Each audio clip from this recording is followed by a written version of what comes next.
Bismillahirrahmanirrahim. Assalamu alaikum my dear friends and students. Welcome to my YouTube channel Knowledge District. तो जिस तरह कि आप लोग जानते हैं कि 9 मैथमेटिक्स का कोर्स स्टार्ट किया हुआ है और उसका जो इंट्रोडक्शन था मैट्रिसेस का वो हम पिछले लेक्चर में कर चुके हैं और आज के लेक्चर में हम डिस्कस करेंगे टाइप्स ऑफ मैट्रिक्स। तो सबसे पहले टाइप्स ऑफ मैट्रिक्स में हमारे पास कौन सा टाइप्स आता है? तो टाइप्स ऑफ मैट्रिक्स में सबसे पहले हमारे पास आता है, हमारे पास जो टाइप है रो मैट्रिक्स का। ठीक, यहाँ पे हमारे पास आता है रो मैट्रिक्स। तो रो मैट्रिक्स में हमारे पास किस तरह हम पहचानेंगे कि हमारे पास ये रो मैट्रिक्स है? तो इसमें सिंपल हमारे पास पहचानने का तरीका ये है कि इसमें हमारे पास सिर्फ एक ही रो होगी। रो मैट्रिक्स में हमारे पास सिर्फ एक ही रो होगी। मैंने आप लोगों को बताया था कि जो हॉरिजॉन्टल लाइन होता है, ठीक है, हॉरिजॉन्टल लाइन में लिखे हुए नंबर्स होते हैं उसे हम रो कहते हैं। अगर आप रो और कॉलम के मुतालिक जानना चाहते हैं तो पिछला लेक्चर देख सकते हैं। तो ये हमारे पास जो हॉरिजॉन्टल में लिखे हुए नंबर्स हैं उसे क्या कहते हैं? रो कहते हैं। और इसका ऑर्डर क्या होगा? इसका ऑर्डर हमारे पास ये हो गया रो और इसके साथ वर्टिकल लिखे हुए इसको हम कहते हैं कॉलम। तो 1 2 3 4 कॉलम है और सिर्फ एक ही रो है। तो हम इसका ऑर्डर लिखेंगे 1/4। ठीक, तो ऑर्डर के मुतालिक भी मैंने पिछली वीडियो में बताया हुआ है कि ऑर्डर हम किस तरह फाइंड आउट कर सकते हैं एक मैट्रिक्स का। तो आप वो भी पिछली वीडियो में देख सकते हैं। अगर नहीं तो हमारे पास m/n। तो m/n हमारे पास क्या है? ये किसी भी मैट्रिक्स का जब हम ऑर्डर फाइंड आउट करते हैं तो उसका हम ये तरीक़ाकार उसका ऑर्डर मालूम कर सकते हैं। m हमारे पास नंबर ऑफ़ रोज़ होती हैं और n हमारे पास नंबर ऑफ़ कॉलम होती हैं। ठीक, तो आप यहाँ पे इसका ऑर्डर फाइंड आउट कर सकते हैं कि इसका कितने नंबर ऑफ़ रोज़ हैं और कितने नंबर ऑफ़ कॉलम हैं। तो ये यहाँ पे 1 रो एंड सेकेंड रो, ये रो 1 और ये हमारे पास रो 2 और इसके साथ साथ ये हमारे पास कॉलम 1 और इसके साथ साथ ये हमारे पास कॉलम 2। तो यहाँ पे हमारे पास इसका ऑर्डर बनेगा 2/2 क्योंकि इसमें 2 कॉलम हैं और 2 रो हैं। तो इसी तरह आप रो मैट्रिक्स में भी इसका ऑर्डर इस तरह लिख सकते हैं कि एक रो है और 4 कॉलम हैं। इसके साथ हमारे पास जो दूसरे नंबर का मैट्रिक्स है वो है कॉलम मैट्रिक्स। कॉलम मैट्रिक्स, तो कॉलम मैट्रिक्स आप लोग किस तरह पहचानेंगे कि ये कॉलम मैट्रिक्स है? तो कॉलम मैट्रिक्स में हमारे पास क्या होगा? एक मैट्रिक्स होता है और उस मैट्रिक्स में सिर्फ एक ही कॉलम होता है। जो भी मैट्रिक्स हो और उसमें सिर्फ एक ही कॉलम हो तो उसे क्या कहते हैं? Column matrix. इस तरह दूसरा एग्जांपल, ये हमारे पास एक मैट्रिक्स है और उसमें हमारे पास एक ही कॉलम है, रो पे कोई डिपेंड नहीं। रो इसमें कितने हैं? रो इसमें 1 और इसके साथ ये वाली 2 और इसके साथ साथ ये 3। मतलब ये है कि इसमें 3 रो हैं लेकिन कॉलम क्या होना चाहिए? एक होना चाहिए। जब कॉलम किसी भी मैट्रिक्स में कॉलम एक होगा तो उसे हम कहते हैं कॉलम मैट्रिक्स। तो रो मैट्रिक्स और कॉलम मैट्रिक्स के मुतालिक आप जान चुके होंगे। और इसका ऑर्डर किस तरह लिखेंगे? m/n और m number of rows, number of rows हमारे पास हैं 3 और नंबर ऑफ़ कॉलम हमारे पास कितने हैं? 1। मतलब number of column 1, number of rows हमारे पास कितने हैं? 3। तो रो और कॉलम मैट्रिक्स के मुतालिक आप जान चुके होंगे। अब हम नेक्स्ट मैट्रिक्स की तरफ चलते हैं कि नेक्स्ट हमारे पास जो तीसरे नंबर का मैट्रिक्स है, जो टाइप्स हैं मैट्रिक्स की, वो है नल और ज़ीरो और वॉइड मैट्रिक्स। नल, ज़ीरो और वाइड मैट्रिक्स, इसका मतलब यह है कि हमारे पास जो भी मैट्रिक्स होगा उसमें जितने भी नंबर ऑफ़ रो हों या जितने भी नंबर ऑफ़ कॉलम हों वो तमाम के तमाम क्या हों, ज़ीरो हों, तो इसे हम क्या कहते हैं, नल मैट्रिक्स या वाइड मैट्रिक्स।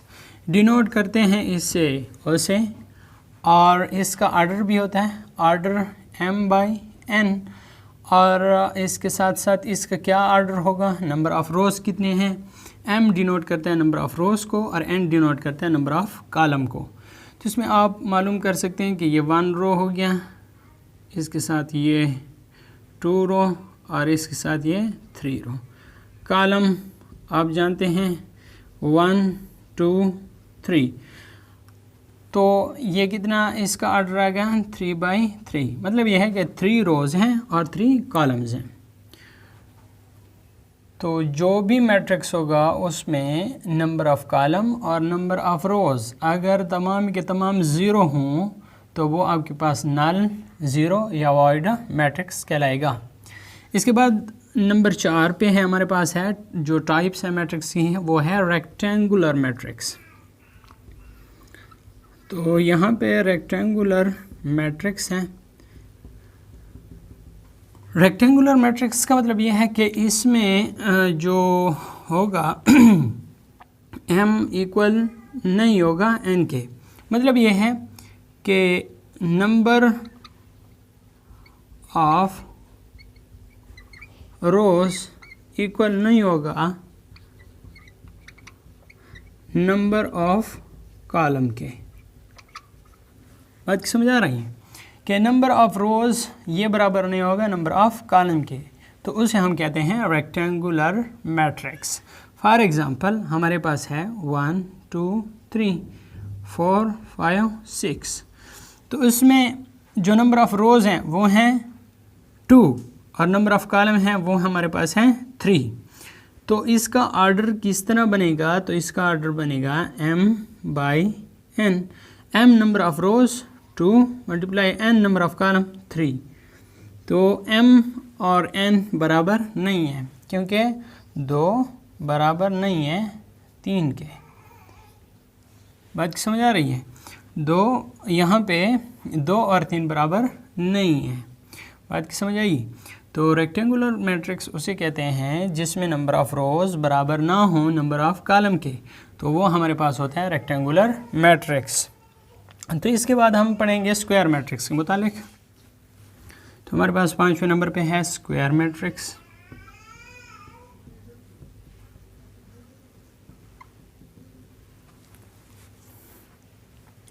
स्क्वायर मैट्रिक्स हमारे पास वो मैट्रिक्स होता है जिसमें नंबर ऑफ़ रोज़ बराबर हो नंबर ऑफ़ कॉलम के। नंबर ऑफ़ रोज़ आप अभी पहचान चुके होंगे कि m नंबर ऑफ़ रोज़ के लिए और n नंबर ऑफ़ कॉलम के लिए।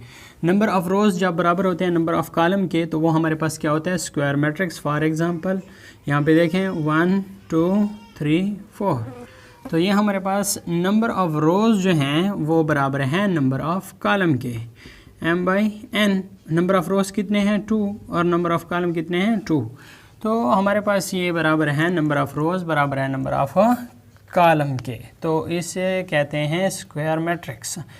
इसके अलावा स्क्वायर मैट्रिक्स के मज़ीद सब टाइप्स भी कहलाती हैं और वो हमारे पास हैं। फ़र्ज़ करें इसका सब टाइप कहें 5A, तो वो होता है diagonal matrix. Diagonal matrix, diagonal matrix में हमारे पास क्या होता है, डायगोनल मैट्रिक्स में हमारे पास उसके एग्ज़ाम्पल ये ले लें कि उसमें जो ये होगा डायगोनल होंगे वो हमारे पास क्या होंगे, नॉन ज़ीरो होंगे, और बाकी हमारे पास इसे क्या कहते हैं, top left to bottom right, top left to bottom right. इसे आप प्रिंसिपल डायगोनल भी कहते हैं। क्या कहते हैं, प्रिंसिपल डायगोनल, कि इसके बाकी जो एलिमेंट हों वो ज़ीरोज़ हों लेकिन ये जो प्रिंसिपल डायगोनल्स हैं ये नॉन ज़ीरो हों, और डिफरेंट भी हैं 1, 2 और 3।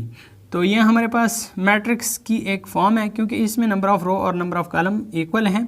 तो ये मैट्रिक्स की एक टाइप है, सब टाइप है। और इसकी जो कंडीशन है वो ये है कि बाकी ज़ीरो होंगे, लेकिन इसके जो प्रिंसिपल डायगोनल हैं वो नॉन ज़ीरो होंगे। बात की समझ आई? वो क्या होंगे? नॉन ज़ीरो होंगे। तो इसे क्या कहते हैं? Principal diagonal. तो इसके साथ साथ इसका जो नेक्स्ट ये है हमारे पास टाइप है, वो भी स्क्वायर ही है, लेकिन उसका एक और फंक्शन है, उसने अपने आप के लिए एक और शर्त रखी हुई है।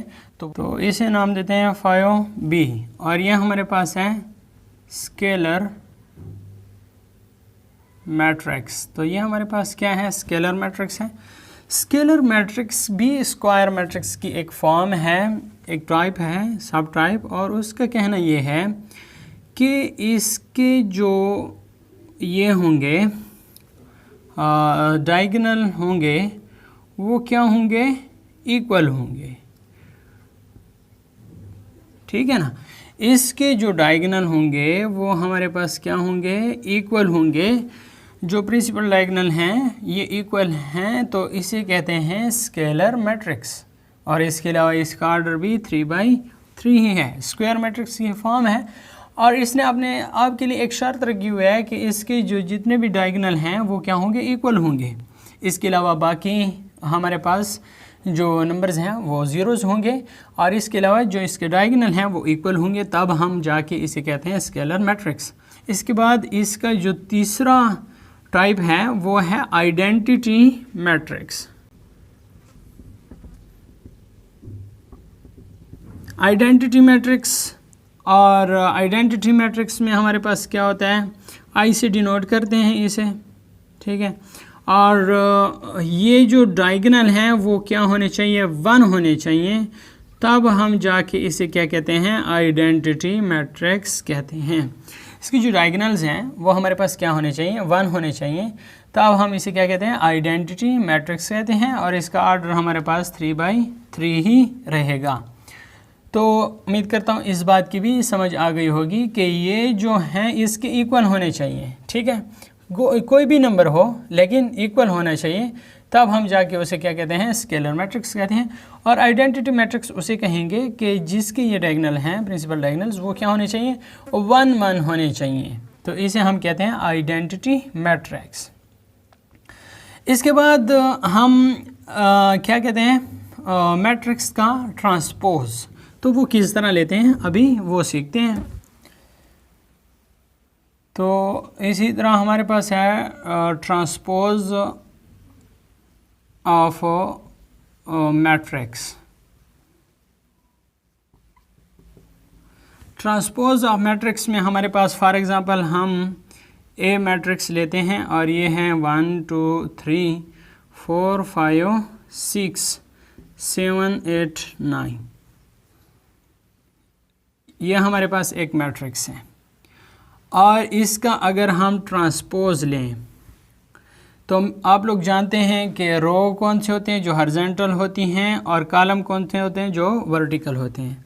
अगर इसका हम ट्रांसपोज लें तो ये जो रो है, ये रो तब्दील हो जाएगा किसमें? कॉलम में। रो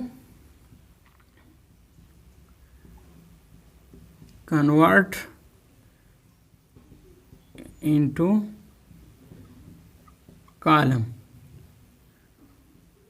when we take transpose। जब हम ट्रांसपोज लेते हैं तो रो तब्दील हो जाता है किसमें? कॉलम में। अब यहाँ पे देखें, ये 1 2 3 रो है, ये किस में तब्दील हो जाता है? कॉलम में। ठीक है? 4 5 6 रो है, दूसरी रो, तो ये दूसरे कॉलम में तब्दील हो जाएगा। और ये तीसरी रो है, तो ये तीसरे कॉलम में क्या हो जाएगा? तब्दील हो जाएगा। तो इस तरह अगर आप किसी मैट्रिक्स का ट्रांसपोज लेते हैं, तो जब आप ट्रांसपोज लेते हैं तो ये जो रो है ये कॉलम में तब्दील हो जाता है। तो इसे आप लोग क्या कहते हैं? ट्रांसपोज ऑफ द मैट्रिक्स कहते हैं। इसके साथ साथ हमने ट्रांसपोज भी सीख लिया है। अब हम चलते हैं इसके नेक्स्ट टाइप की तरफ, जो कि है हमारे पास सिमेट्रिक मैट्रिक्स। ठीक, सिमेट्रिक मैट्रिक्स। सिमेट्रिक मैट्रिक्स का मतलब ये है कि अगर आप कोई ये लें, एक मैट्रिक्स लें ए, वो बराबर हो ए ट्रांसपोज के, तो उसे आप कहेंगे कि ये हमारे पास सिमेट्रिक मैट्रिक्स है। फॉर एग्ज़ाम्पल हम एक मैट्रिक्स लेते हैं। मैट्रिक्स हमारे पास है 1 2 2 4, ये हमारे पास एक मैट्रिक्स है। इसका हम क्या लेते हैं, ट्रांसपोज लेते हैं। मैंने अभी बताया ट्रांसपोज हमारे पास रो किस में तब्दील हो जाएगी, कॉलम में। ये रो है 1 और 2, ये कॉलम में तब्दील हो जाएगा 1 और 2। ये दूसरी रो है 2 एंड 4, ये इधर कॉलम में तब्दील हो जाएगा 2 एंड 4। तो क्या आप इसमें फ़र्क मालूम कर रहे हैं? यहाँ भी फर्स्ट रो जो है 1 2 है, यहाँ भी फर्स्ट रो 1 2 है, यहाँ भी सेकेंड रो 2 4 है, यहाँ भी सेकेंड रो 2 4 है। तो रो के मुतालिक आप जान लिया है। और इसके साथ कॉलम भी ये 1 2 है, ये भी कॉलम 1 2 है, इधर भी 2 4 कॉलम है, इधर भी 2 4, मतलब कोई चेंज नहीं है। जब आपके पास ए मैट्रिक्स बराबर हो ए ट्रांसपोज के, तब उसे आप कहेंगे सिमेट्रिक मैट्रिक्स। क्या कहोगे, सिमेट्रिक मैट्रिक्स।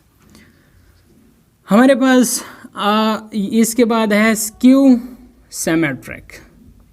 स्क्यू सिमेट्रिक हमारे पास क्या है, स्क्यू सिमेट्रिक मैट्रिक्स, सॉरी यहाँ पे डबल एम आता है, स्क्यू सिमेट्रिक मैट्रिक्स। तो यहाँ पे हमारे पास स्क्यू सिमेट्रिक मैट्रिक्स है। इसकी कंडीशन ये है कि जब आप ट्रांसपोज लेते हैं तो वो बराबर होता है -a के। जब आप मैट्रिक्स का ट्रांसपोज लो तो वो बराबर होता है -a के। तो ये कौन सी तरतीब है इसकी, हम जानते हैं कि हमारे पास एक मैट्रिक्स है, ठीक है, एक मैट्रिक्स है, वो इक्वल है 0 -3 -3 3 0 के, ठीक है ना। 0 -3 और 3 0 के ये बराबर हैं। और अगर आप इसका ट्रांसपोज लेते हैं, इसी का ट्रांसपोज लेते हैं, इसी का मैं बता रहा हूँ, तो मैंने आप लोगों को बताया हुआ है कि ये जो रो है, ये वाली रो, ये किस में तब्दील हो जाएगी, कॉलम में 0 -3, और ये वाली row second row second column में 3 × 0। तो आप देख सकते हैं कि जब आपने ए लिया, ए 0 -3 3 0, और इसका ट्रांसपोज लिया 0 3 -3 0, ये तो कर लिया है। इसके बाद तो यहाँ पे हम ए ट्रांसपोज बराबर रहता है माइनस, हम यहाँ पे कॉमन लेंगे और माइनस कॉमन लिया इनटू 0, ये +3 है, -3 हो जाएगा। तो ये -3 है, ये +3 हो जाएगा, ये 0 हो जाएगा। तो क्या ये वाला मैट्रिक्स ए के बराबर है? हाँ बिल्कुल, ये ए की इक्वल है। तो इसलिए हम कहते हैं कि ए ट्रांसपोज बराबर है माइनस, और इसकी जगह हम क्या लगा लें, ए लगा लें। तो जब भी हम ट्रांसपोज लेंगे मैट्रिक्स का, तो वो -a के इक्वल अगर आ जाए, तो ये हमारे पास क्या होता है, स्क्यू सिमेट्रिक मैट्रिक्स। तो इंशाल्लाह उम्मीद करता हूँ आपको आज की टॉपिक की समझ आ गई होगी। अगर आपने चैनल को अभी तक सब्सक्राइब नहीं किया तो चैनल को सब्सक्राइब कर लें, ताकि नेक्स्ट आने वाली वीडियोस का नोटिफिकेशन आपको टाइम टू टाइम मिलता रहे। वीडियो देखने का शुक्रिया। पाकिस्तान जिंदाबाद।